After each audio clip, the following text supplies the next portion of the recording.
Hello students, इस online class में मैं देवानंद श्रीवास्तव आप लोगों का स्वागत करता हूं और आज आपके बीच में हिंदी विषय के अंतर्गत सूरदास जी के द्वारा रचित सूर सागर के भ्रमर गीत शीर्षक के कुछ पदों की व्याख्या लेकर के उपस्थित हुआ हूं।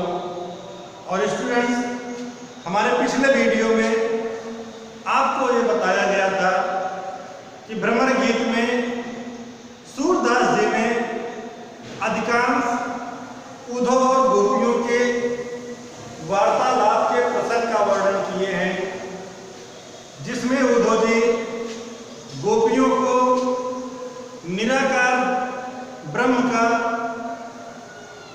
संदेश लेकर के गए थे, उन्हें यह समझाने के लिए कि आप लोग योग साधना को अपनाइए, उस निराकार ब्रह्म का ध्यान अपने हृदय में कीजिए। और गोपियां जो श्री कृष्ण की अनन्य भक्त थी, वह किस प्रकार से उद्धव जी के बातों का अपने तर्कों के माध्यम से उत्तर देकर के उन्हें निरुत्तर बना देती हैं, इसका वर्णन सूरदास जी ने अपने सूर सागर में किया है। तो आइए आज हम अपने इस वीडियो की शुरुआत करते हैं कि किस प्रकार से उद्धव जी के द्वारा बताए गए योग के संदेश को सुन करके गोपियां उनके उस योग ज्ञान को, उस योग साधना को अपनाने में अपनी असमर्थता प्रकट कर रहे हैं कि हम क्यों आपके इस योग साधना को नहीं अपना सकती हैं। तो आइए देखते हैं गोपियां उद्धव जी से क्या कह रही हैं कि उद्धव जोग जोग हम नाही, अबला सार ज्ञान कह जाने, कैसे ध्यान धराही। गोपियां उद्धव जी से कह रही हैं कि उद्धव जोग जोग हम नाही। जोग, जोग माने योग साधना, योग साधना। और योग माने योग। गोपियां उद्धव जी से कह रही हैं कि हे उद्धव जी, हम आपके उस योग साधना के योग्य नहीं हैं कि उद्धव जोग जोग हम नाही, कि हे उद्धव जी, हम आपके इस योग साधना के योग्य नहीं हैं। और क्यों नहीं हैं? अगली लाइन में, अबला सार ज्ञान कह जाने, कि हम तो एक अबला स्त्री हैं, निर्बल स्त्रियां हैं, हम सार ज्ञान कह जाने, हम ज्ञान के सार को कहां जान सकते हैं। कि हे उद्धव जी, हम गोपियां तो एक अबला स्त्रियां हैं, एक निर्बल और असहाय स्त्रियां हैं, तो हम ज्ञान के सार को, रहस्य को कैसे जान सकते हैं और कैसे ध्यान धराही, और कैसे उसका ध्यान कर सकती हैं। और आप हमें क्या कह रहे हैं कि ते नूतन नयन कहत हैं, हर मूरत जे माही। आपके योग साधना में हमारे लिए सबसे बड़ी बाधा तो ये है कि ते नूतन नयन कहत हैं, आप हम गोपियों से उस नेत्रों को बंद करने के लिए कह रहे हैं, हर मूरत जे माही, जिन नेत्रों में भगवान श्री कृष्ण की मूर्ति बसी हुई है। क्योंकि आपने कहा है कि हम अपने नेत्रों को बंद करके उस निराकार ब्रह्म का ध्यान करें, तो आप ये कैसी बातें कर रहे हैं? हम अपने उन नेत्रों को कैसे बंद कर सकती हैं जिस नेत्र में भगवान श्री कृष्ण की मूर्ति बसी हुई है। और आगे क्या कह रही गोपियां, ऐसी कथा कपट की मधुकर हम तय सुनी न जाहि। कि हे मधुकर, मधुकर मधुकर माने होता है भंवरा,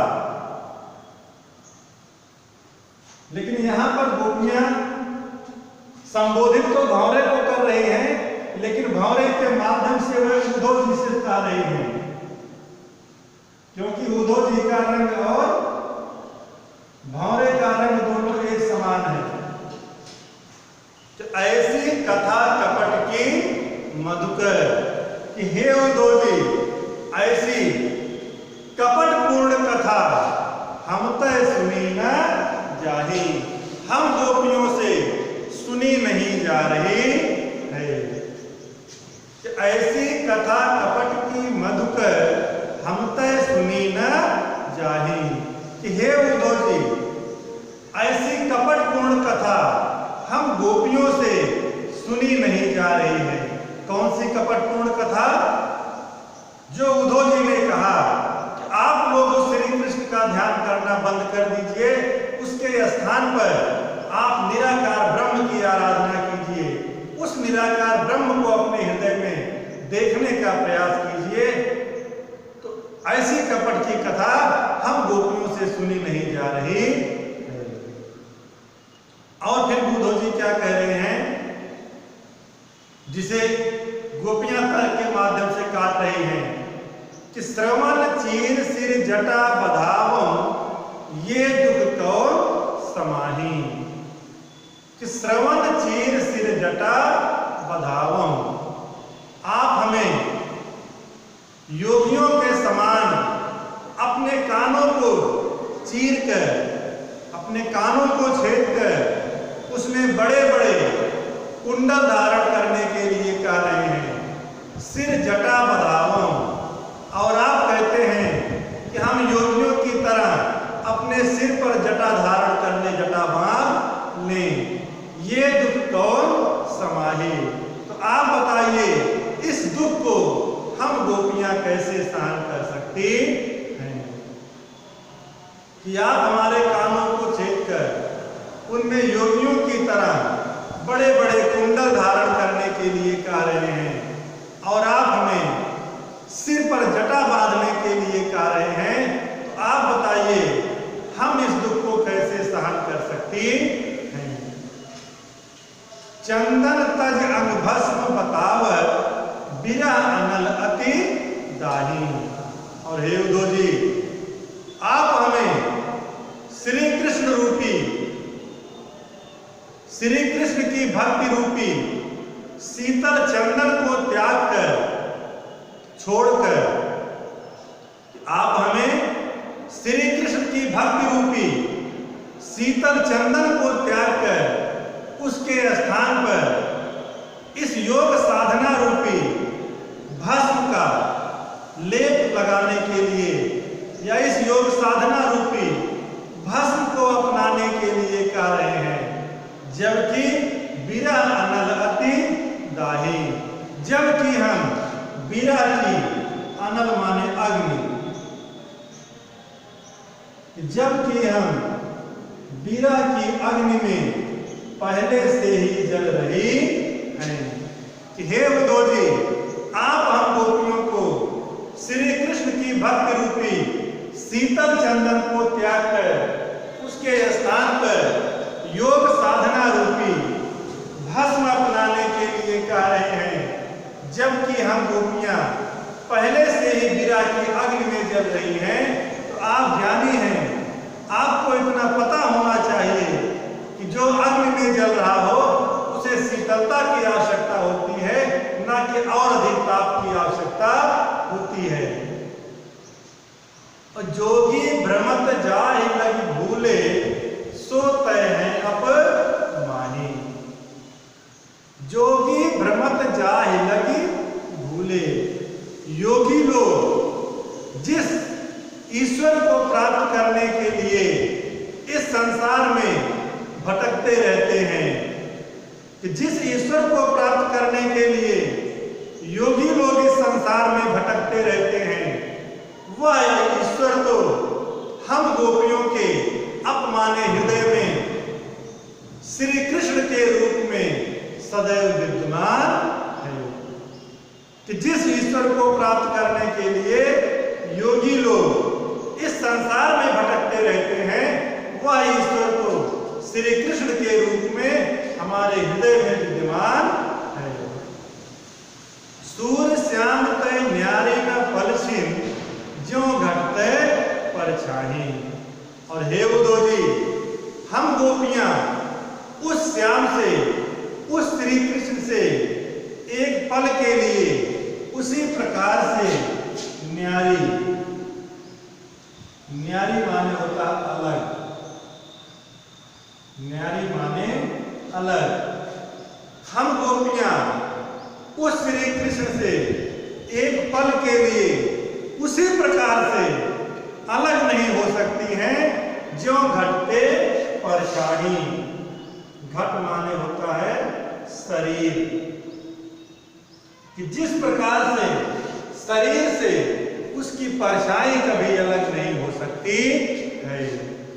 कि हे उद्धव जी, हम गोपियां श्री कृष्ण से उसी प्रकार से एक पल के लिए अलग नहीं हो सकती हैं जैसे शरीर से परछाई एक पल के लिए अलग नहीं हो सकती है।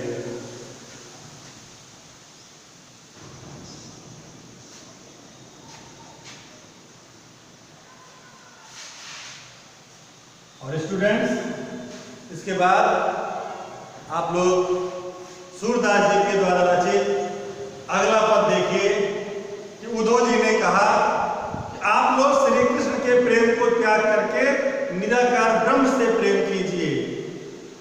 तो गोपियां उद्धव जी से कहती हैं कि हम उस श्री कृष्ण के प्रेम को कैसे भूल सकती हैं, और किस प्रेम को, इसका आप लोगों को इस पद में पढ़ने को वर्णन मिलेगा कि गोपियां श्री कृष्ण के प्रेम को किस कारण से नहीं छोड़ पा रही हैं।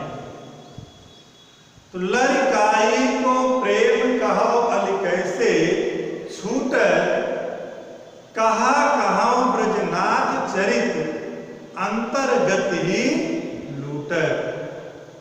गोपियां कहती हैं कि हे उद्धव जी, आप हमसे श्री कृष्ण के प्रेम को छोड़ने के लिए कह रहे हैं, लेकिन लड़काई तो प्रेम कहो अल कैसे छूट। कि हे अली, अली माने भंवरा। फिर उद्धव जी को संबोधित कर रहे गोपियां कि हे उद्धव जी, आप कहिए हमारे लड़काई, हमारे बचपन का जो श्री कृष्ण से प्रेम है वह कैसे छूट सकता है। क्योंकि हमारा और श्री कृष्ण का प्रेम ये आज का प्रेम नहीं है, अब का प्रेम नहीं है, ये तो हमारे और उनके बचपन का प्रेम है। आप कहिए हमारे और श्री कृष्ण के इस बचपन का प्रेम कैसे छूट सकता है। कहा कहाओ ब्रजनाथ चरित, और हम आपसे उस ब्रजनाथ अर्थात उस श्री कृष्ण के चरित्र का कहां तक वर्णन करें जो हमारे अंतर्गत लूट, जो हमारे मन को लूट लिया है। तो हम आपके सामने उस श्री कृष्ण के चरित्र का कहां तक वर्णन करें। उनका चरित्र तो ऐसा है कि उसने हमारे मन को ही लूट लिया है, अंतर्गत हमारे अंतर्मन को अर्थात हमारी आत्मा को ही लूट लिया है। और अब आगे देखिए श्री कृष्ण के विषय में गोपियां क्या कह रही हैं कि वह चितवन, वह चाल मनोहर, वह मुस्कान मंद धुनि गावन। श्री कृष्ण का चरित्र कैसा था बचपन का, उस चरित्र का वर्णन गोपियां कह रही हैं। वह चितवन, कि श्री कृष्ण की वह चितवन, वह उनके देखने का ढंग, देखने का तरीका, वह चाल मनोहर, वह उनकी मनमोहक चाल, वह मुस्कान, वह उनकी मुस्कान मंद धुन गावन और उनका मंद धुन में गीत का गाना। कि हे उद्धव जी, भगवान श्री कृष्ण की वह चितवन, वह उनके देखने का तरीका, उनकी वह मनोहर चाल, उनकी मुस्कान और मंद धुन में उनका गीत का गाना, नटवर वेश और उनकी नटवर वेशभूषा, उनकी नटखट वेशभूषा, वह विनोद वह बनते आवन। नटवर भेष नंद नंदन को, कि उस नंद नंदन श्री कृष्ण की वह नटखट वेशभूषा, उनका वह विनोद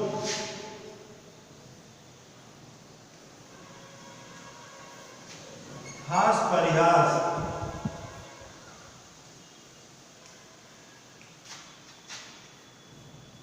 कि नटवर भेष नंद नंदन को, कि उस श्री कृष्ण का वह नटखट वेशभूषा, वह विनोद, हम गोपियों के साथ किया जाने वाला उनका वह विनोद, उनका वह हास परिहास, उनकी वह हंसी मजाक, वह बनते आवन, वह उनका बन को आना, कि बनते आवन, वह उनका बन से वापस आना। और चरण कमल की सौह करत हूं, यह संदेश मोहि विष सम लागत। देखिए, गोपियों ने उनसे कहा, उद्धव जी से, कि भगवान श्री कृष्ण का वह देखने का तरीका, वह उनकी मनमोहक चाल, उनकी वह मुस्कान, मंद ध्वन में उनका गीत गाना, उनकी वह नटखट वेशभूषा, हमारे साथ किया जाने वाला उनका हास परिहास और बन से उनका आना, हम गोपियां कभी भूल नहीं पा रही हैं। वो हमारे हृदय में बसी हुई हैं, उनकी वो सारी यादें।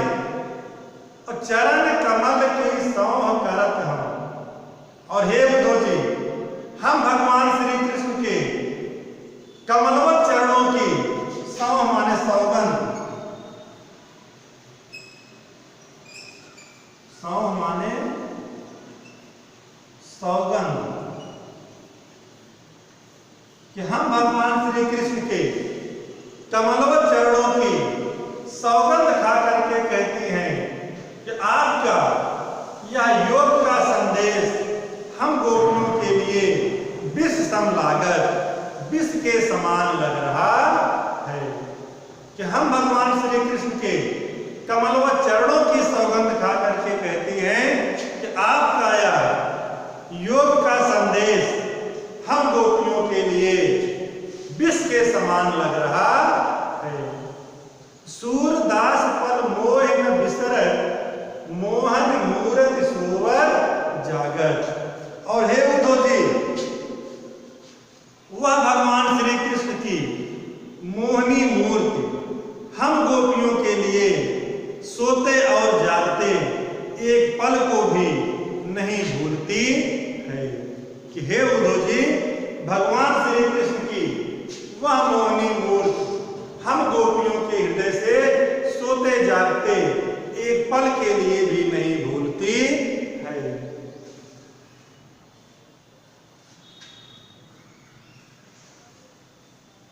और इसके बाद आप लोग अगला पद देखिए।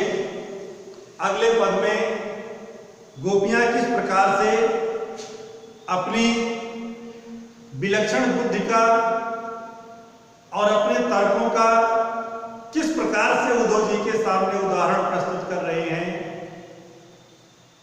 इसका बहुत ही सुंदर वर्णन सूरदास जी ने किया है कि कैसे गोपियां श्री कृष्ण के जाने के पश्चात व्याकुल हो रहे हैं और कैसा अनुभव कर रहे हैं पद में आपको मिलेगा पढ़ने को कि कहत कत परदेसी की बात।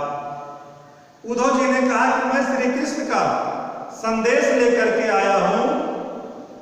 तो गोपियां कहती हैं कि हे उद्धव जी, कहत कत परदेसी की बात, आप उस परदेसी श्री कृष्ण की क्या बात करते हैं? कि हे उद्धव जी, आप उस परदेसी श्री कृष्ण की क्या बात कर रहे हैं? हमें अब उसकी बात पर कोई भरोसा नहीं है। क्यों नहीं है? कि मंदिर अरध अवधि बधि हमसो। मंदिर, मंदिर माने होता है घर। मंदिर अरध, अरध, अरध माने होता है आधा। तो मंदिर अरध, मंदिर के आधे भाग को कहते हैं पाठ। मंदिर के आधे भाग को एक पाठ कहा जाता है। और एक पाठ में होते हैं, एक पाठ का मतलब एक पक्ष, जो एक महीने के दो पक्ष होते हैं, कृष्ण पक्ष और शुक्ल पक्ष। एक पक्ष, एक पक्ष का मतलब होता है 15 दिन। गोपियों ने कहा कि हे उद्धव जी, आप उस परदेसी श्री कृष्ण की क्या बात करते हैं जिसने हम गोपियों से मंदिर अरध माने घर के आधे भाग एक पाठ की अवधि का करके गए थे। एक पाठ का मतलब एक पक्ष की अवधि, अर्थात 15 दिन की अवधि माने समय, अवधि माने समय, कि 15 दिन की समय का करके गए थे। माने वही का करके गए थे कि मैं मथुरा जा रहा हूं 15 दिन के लिए, और 15 दिन के पश्चात मैं वापस लौट आऊंगा, लेकिन हरि आहार चली जात। हरि आहार, हरि माने होता शेर, सिंह, सिंह का आहार, सिंह का आहार। सिंह का आहार होता है क्या? मांस, मांस। और मांस माने, मास माने क्या होता है? महीना। कि मंदिर अरधि अवधि बधि हमसो, कि वह भगवान श्री कृष्ण हमसे 15 दिन की समय मांग करके गए थे, लेकिन हर आहार चली जा। लेकिन अब 1 महीने का समय बीत चला है, लेकिन अब तक श्री कृष्ण नहीं आए हैं, तो हम उनकी बातों का कैसे विश्वास कर लें? और अगली लाइन में दिया गया है कि शशि रिपु बरस सूर रिपु जुगबर हर रिपु कीनो घात। कि शशि रिपु बरस, शशि, शशि माने होता है चंद्रमा। तो चंद्रमा का शत्रु अर्थात दिन। शशि ऋतु बरस, सूर्य ऋतु, सूर्य, सूर्य माने सूर्य का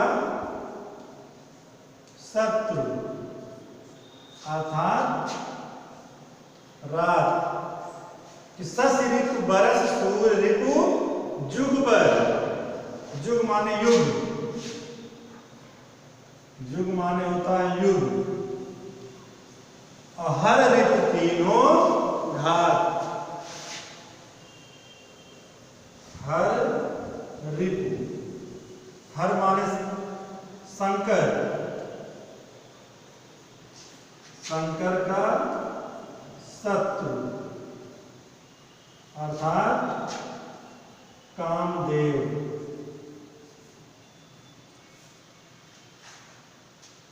कि सस रिपु बरस सूर रिपु जुगबर हर रिपु कीनो घात।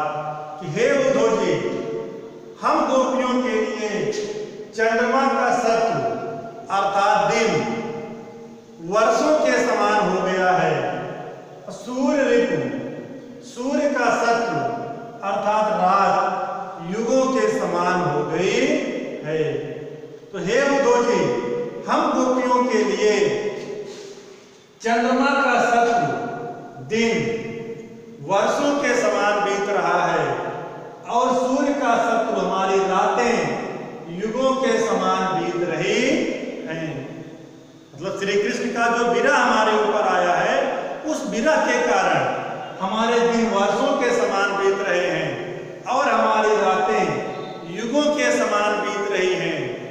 और ऐसी विषम परिस्थिति में हर रिपु कीनो घात, भगवान शंकर के शत्रु कामदेव ने हमारे ऊपर घात किया है कि हमारे दिन युगों के वर्षों के समान, हमारी रातें युगों के समान बीत रही हैं और ऐसे में कामदेव ने हमारे ऊपर घात किया है। मग पंचक लई गयो सांवरो, मग पंचक लई गयो सांवरो ताते अति अकुलात। मग पंचक, मग पंचक मतलब मघा नक्षत्र का 5वां नक्षत्र, मघा नक्षत्र का 5वां नक्षत्र। इसमें अगर आप 5वां गिनेंगे तो मघा, पूर्वा, उत्तरा, हस्ती और चित्रा। देखिए मघा नक्षत्र का जो 5वां नक्षत्र आ रहा है वो है चित्रा। चित्रा का मतलब है गोपियां यहाँ कार्य हमारा चित्त, चित्त का मतलब है हमारा मन, चित्र का मतलब हमारा मन। तो मग पंचक लय गयो सांवरो, गोपियां कहते हैं हे उद्धव जी, मघा नक्षत्र का 5वां नक्षत्र जो कि चित्रा होता है अर्थात हमारा चित्त, हमारा मन लय गयो सांवरो, वह सांवले भगवान श्री कृष्ण लेकर के चले गए हैं। तो हे उद्धव जी, हमारा मन श्री कृष्ण लेकर के चले गए हैं ताते अति अकुलात। इसीलिए हम गोपियां अत्यधिक व्याकुल हो रही हैं कि हमारा मन श्री कृष्ण लेकर के चले गए हैं, इसी कारण से हम गोपियां अत्यधिक व्याकुल हो रही हैं। नखत वेद ग्रह जोर अर्ध करी सोई बनत अब हाथ। गोपियां कहते हैं हे उद्धव जी, कि हे उद्धव जी, अब ये जो श्री कृष्ण का विरह है, जो उनका वियोग है, वो हमसे सहन नहीं हो रहा है। इसलिए हमारे मन में केवल एक ही विचार आ रहा है कि नखत माने नक्षत्र, नखत वेद माने वेद और ग्रह, नखत वेद ग्रह जोर अर्ध कर। गोपियां कहते हमारे मन में आ रहा है कि नक्षत्र वेद और ग्रह को जोड़ करके अर्ध कर, आधा कर लें, सोई बनत अब खा, और अब हम उसी को खा लें। तो इसका मतलब क्या हुआ कि नखत वेद और ग्रह को जोड़कर आधा क्या करेंगे? इसका तात्पर्य क्या है? नक्षत्रों की संख्या, वेदों की संख्या और ग्रहों की संख्या। नक्षत्र होते हैं 27, वेदों की संख्या होती है 4 और ग्रहों की संख्या होती है 9। तो अगर आप पूरा जोड़ेंगे तो हो जाएगा 40। 40 का गोपियां कह रही हैं आधा करने को, और अगर इसका आप आधा करेंगे तो ये हो जाएगा 20। गोपियां कहती हैं कि अब हमारे मन में आ रहा है कि हम 20 को खा लें। 20 का मतलब है कि विष को खा करके अपना जीवन समाप्त कर दें। तो नखत वेद ग्रह जोर अर्ध करी सोई बनत अब खात। गोपियां कहती हैं कि हे बुद्धो जी, नक्षत्र वेद और ग्रह को जोड़कर आधा करने पर जो बचता है अर्थात 20 माने 20 को खा करके अब हम अपनी जीवन लीला समाप्त कर दें। सूरदास बस भई विरह के कर मीजे पछतात। सूरदास जी कहते हैं कि इस प्रकार से गोपियां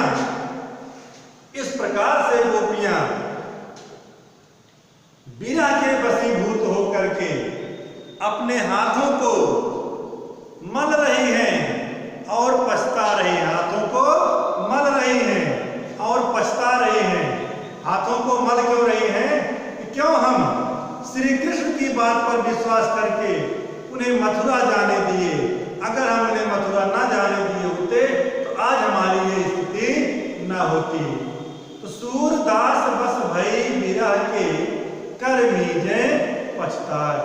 सूरदास जी कहते हैं कि गोपियां विरह के वशीभूत होकर के अपने हाथों को बीज रही हैं, मल रही हैं और पश्चाताप कर रही हैं।